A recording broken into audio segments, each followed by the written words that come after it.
Alright guys, and welcome back to the Zombies ranking series. Today we are going to be talking about Shangri-La. Shangri-La as a map, in my opinion, is one of the most forgettable maps in all of Call of Duty Zombies history. There are a lot of reasons that all come together that make it feel like this for me, which is what we will get into as we work our way through the video. I also ran a quick poll over on my channel to see if this was agreed upon opinion.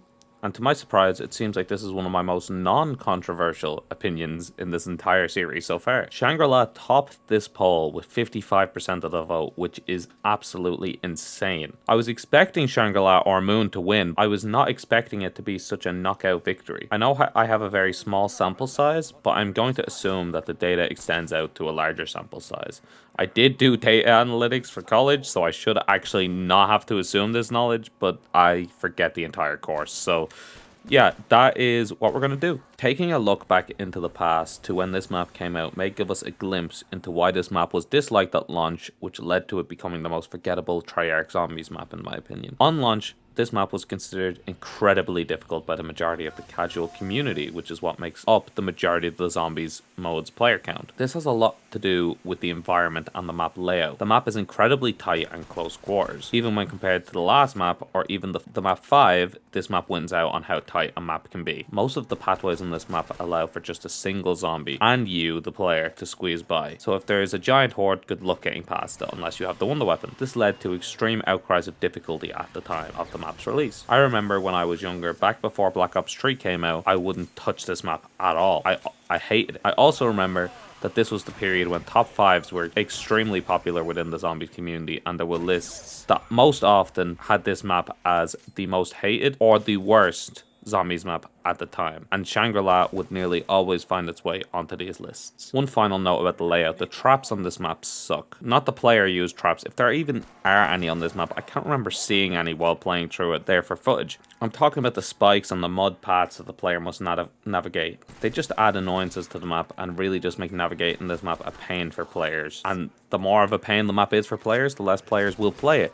And the less players that play the map, the more it leads to the map becoming a forgettable, bland zombies map. Moving on to gameplay. Shangri-La added absolutely nothing to the basic gameplay formula to improve it at all. The only new game mechanic is within the wonder weapon, which I'll talk about later. There are no new utility items aside from a reskinned lethal grenade. Besides this, there is absolutely nothing new here, which is another issue I have with Black Ops 1 as a whole, but this map is really just the complete package of the lack of innovation that comes in Black Ops 1 Zombies to the general gameplay formula.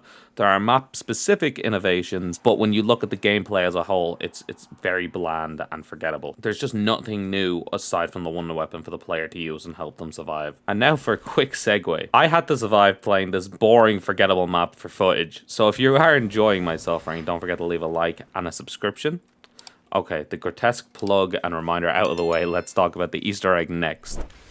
Moving on to the Easter egg, this is one of the major big redeeming factors of the map, but that does not mean it's perfect. The first thing I would like to bring up is the Eclipse mode.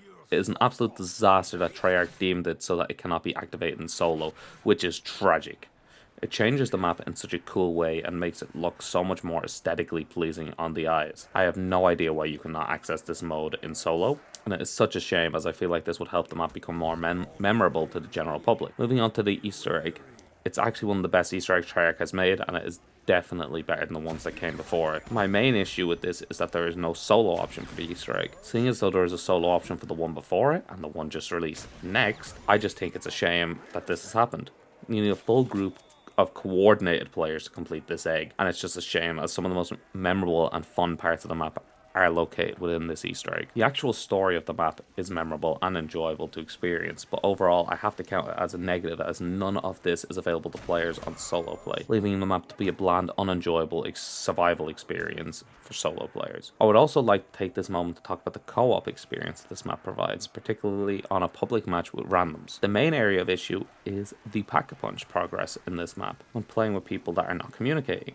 In order to access Pack-a-Punch, you have to stand on these stones and lower them into the ground. The main issue is that you must all stand on the stones at the same time, and trying to communicate this with randoms without using a mic, or they might not have a mic, trying to communicate this with people that you're not communicating with is particularly difficult. The amount of time I've played this and just not gained access to Pack-a-Punch due to people not doing the mechanic is like 100 to 1. There is only one Wonder Weapon, so without Pack-a-Punch and with how bad the Black Ops 1 guns are, there's not much you can do here for a long time game. Like, most of the games will be shorter. Now, I have been complaining for a long time about this map, so let's lighten things up and talking about some of the map's positive aspects, of which there are a few. The two new unique bosses are actually really enjoyable to play against and are at two opposite ends of the extreme in terms of challenge.